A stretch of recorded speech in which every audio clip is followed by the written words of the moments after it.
Guys, tingnan nyo guys.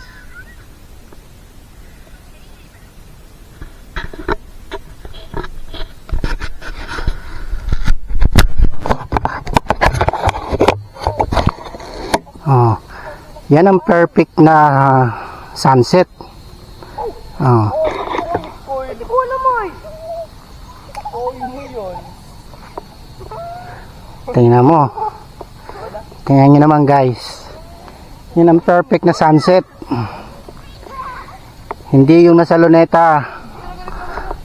Diba? Zoom natin.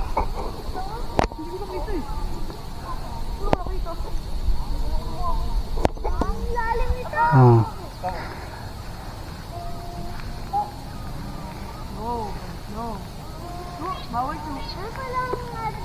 Tayo natin lumubog ang araw. Lumubog man ang araw sa kanluran kumubli. Hindi ako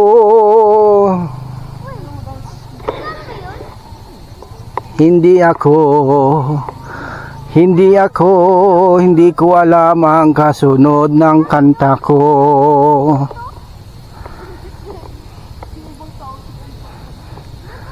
Tingnan nyo naman guys, nakaka-inlove yung sunset. Nakaka-inlove na nakakalungkot na nakaka-emo.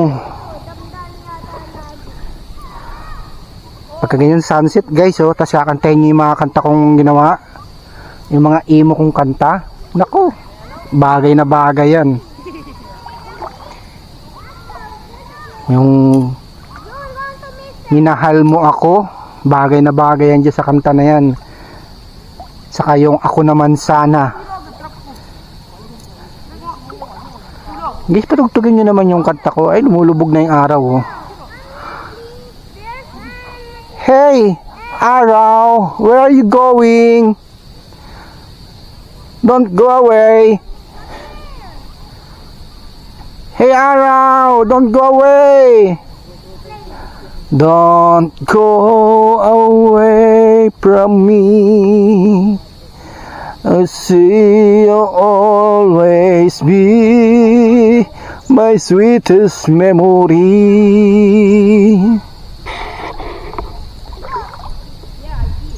Wala na, nagtago na yung araw dun sa ulap. Oh. Ang oras ay 6:00. Tama ba tong oras ko? 18.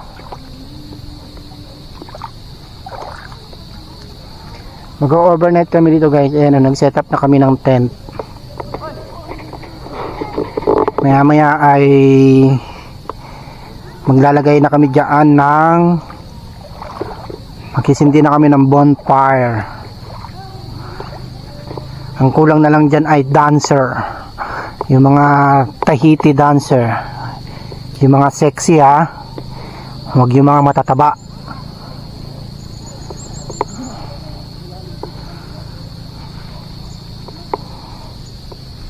Tingnan nyo naman guys, oh. Kami lang ang tao talaga. Solo namin yung beach. Solo. Naririnig nyo yung guys, yung kuliglig. Oh. The sun is over there, hiding. Somewhere over there, the rainbow. Somewhere over the rainbow.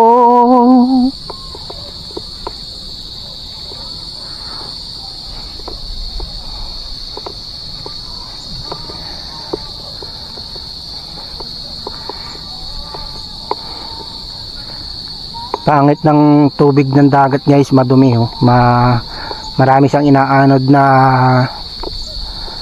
mga damo-damo.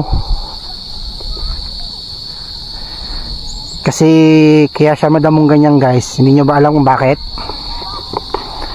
Kasi taglagas sa dagat, sa ilalim ng dagat, taglagas. Akala nyo sa lupa lang yung may May winter, fall, summer, tsaka rainy season. Sa dagat meron din yan. Ngayon fall ang season nila, kaya taglagas. Tingnan nyo, oh. Nalalagas yung mga dahon, mga damo sa dagat. Alam ko yan guys, kasi ano, nagmasteral ako. Dalawa yung minaster ko. Papa, What? ito yung ano mo, nag ako mag-bikini. Yes. Are you going to swim tuyo na yung dagat? Kanina na may tubig, di ka naligo.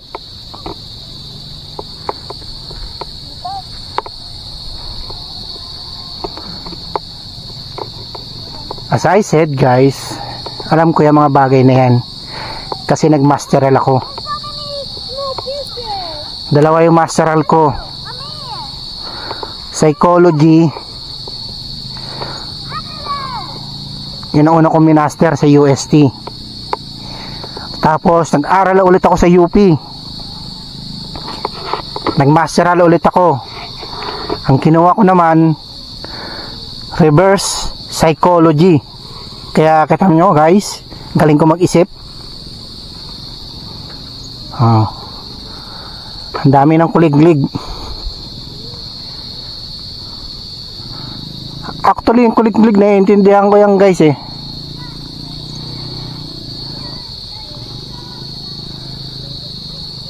Gusto nyo interpret ko ba sa inyo yung kuliglig? Sabi nila, you're really the master of all daw.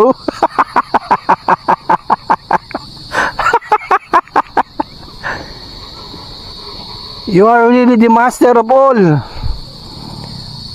Alam nyo guys, yung mga kuliglig dito guys, English speaking yan. Kaya pagpasensya nyo na kung hindi ko mai-translate sa inyo ng English ng Tagalog ha. Kasi English spoken yung kuliglig. Adel, over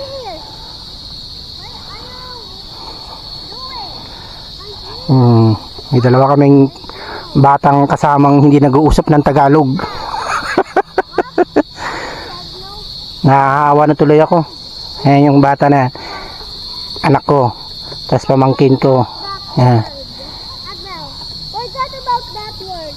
Adabel, you wanna go there? Come on. Go and see ya. Narubusan tuloy ako ng English guys pagkausap ko itong dalawa na to eh.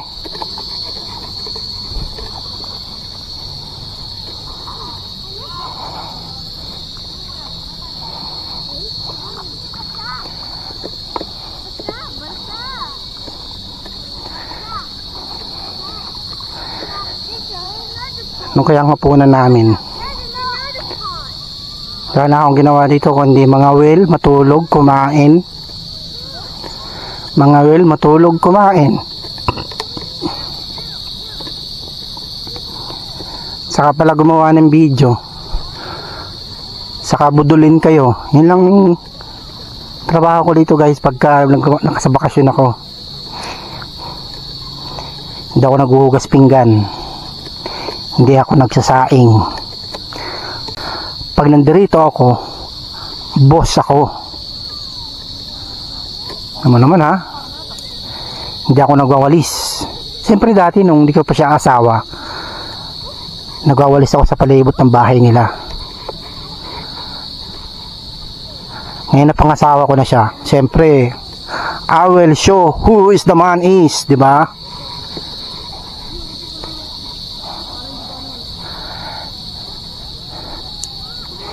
Pero guys, pag dito summer, ano ba, Holy Week, dinadayo to guys.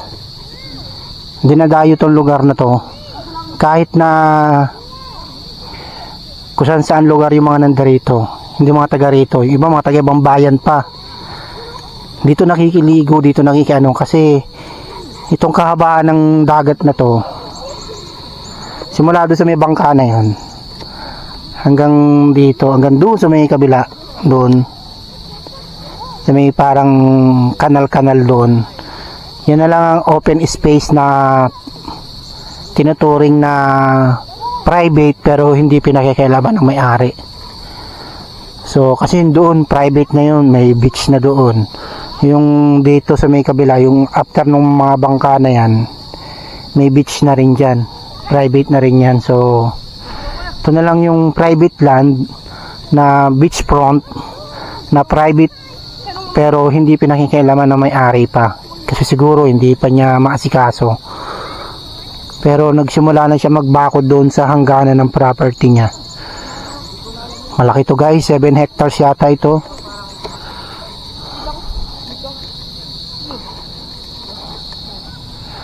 Ang laki ng ganda ng beachfront niya, 'di ba?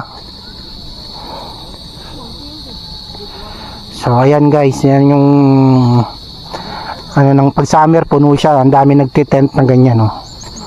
Inaabot sila ng gabi dito, minsan 2 araw, 3 araw. Tapos dito guys, hindi pa ang tao dito guys, hindi pa sanay na makakita ng mga turista na naglalakad na nakatupis, yung mga nakikita natin sa Boracay, sa Palawan, yung mga ganon. Yung mga high class na beach na naglalakad na mga nakatupis lang yung babae. Medyo pag dito ginawa mo yun guys, medyo pagtitinginan ka ng mga tao. Para silang para silang natutunaw. Parang hindi nila kayang tingnan ng mga ganun na ano. Look, What? fish is on the pond. A fish? Here. Did you see the fish? Yes, Oh, on the pond. did you caught it? Yes. Oh, good.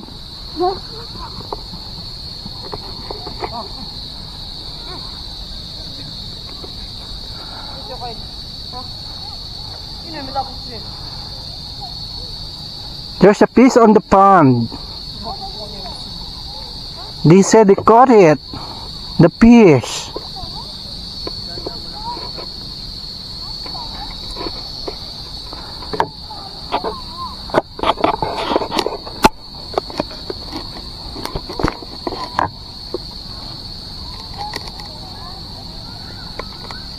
May dala ba kayong lighter? Baka nang wala kayong dalang lighter. Meron dun do. Uy!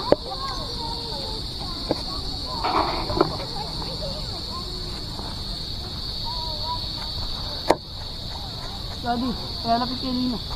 Ha? Palalapit kay Lina. Oh. May baong. Bakit? Ba't mabaho? Baka kumain ako. Baong. Bulok? Oo. Yung patay na hayop. Abo, alam ko lang saan. Alam ko lang saan, kuya. Alam may ilog doon? Siyempre sa ilalim yung mga patay na dalag. Mga hito. Ito mga patay na hito. Oo. Ano, Brent? Baka nga nang inain na patay na hito. Baka nga. Sama baho.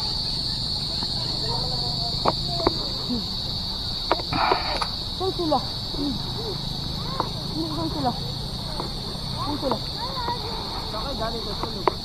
Ay, ewan. Duyan. Baka dyan sa labas. Oo.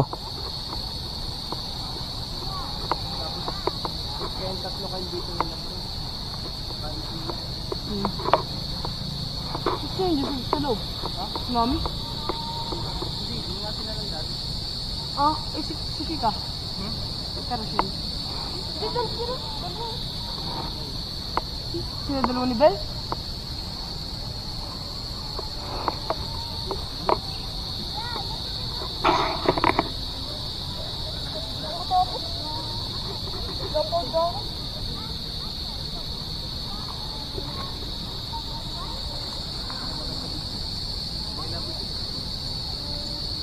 Zoom. Kamu kain? Hindi ka. Patatas mo.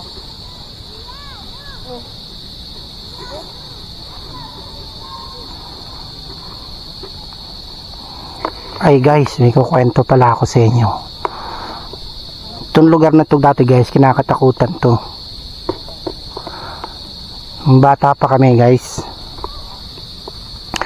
Yung banda dyan, mga 100 meters sa dulo or mga around 200 meters, meron diyang tinatawag kaming nabotas o parang butas ng ilog. Nagtatagpo yung ilog sa dagat.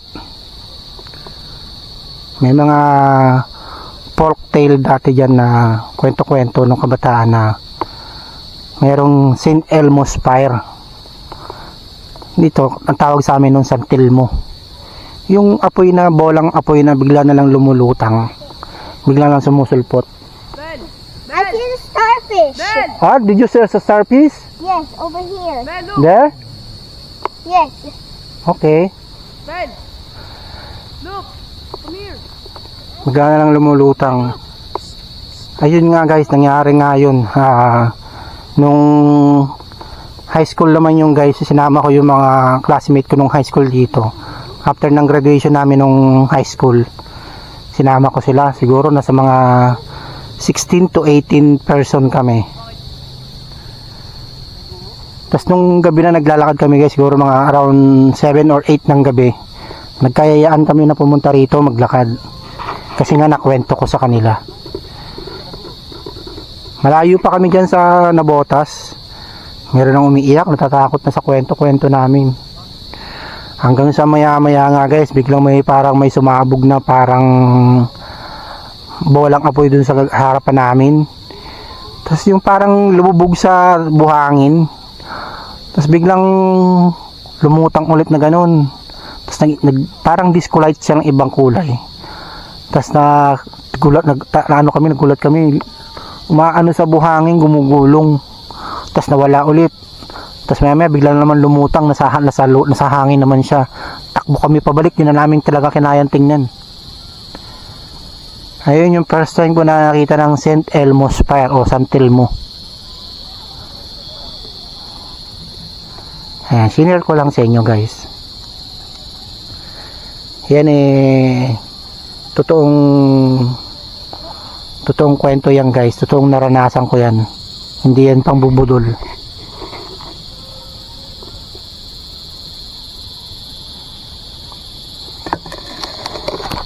Okay, mamaya ulit guys, tingnan natin kung ano makukuha natin mamayang footage.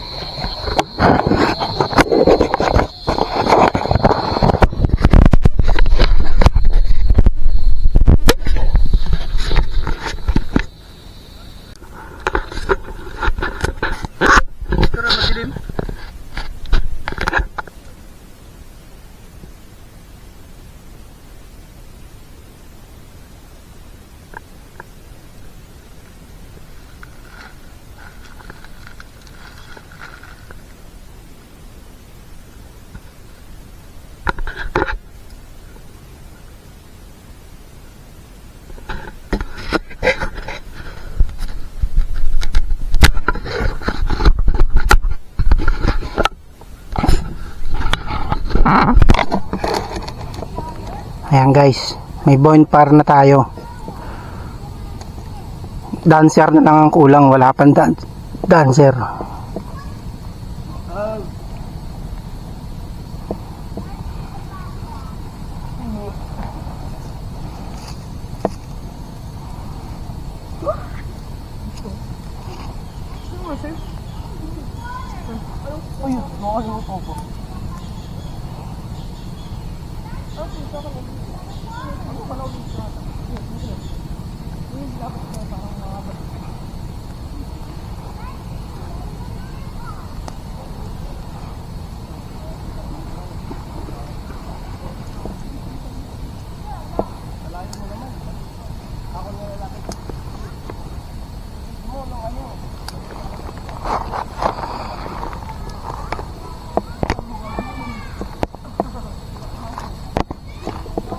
Mga bata na to baliw, kailan maliwanag hindi nag-picture.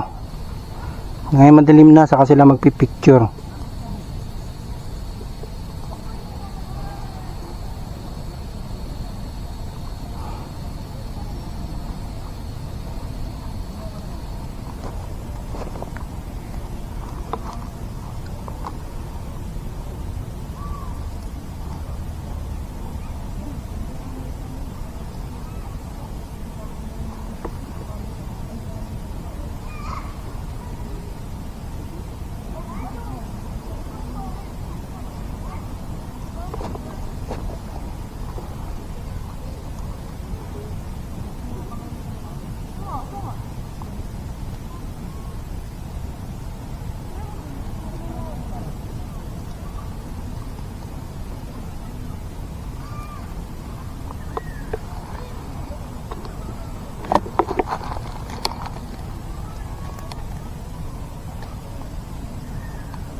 asawa ko mataba.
Tatapon nyo na yung umang?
Nagbibideo na yan. Tapos camera. Video lang ba yan? Pag camera, pipindutin mo lang din ang matagal.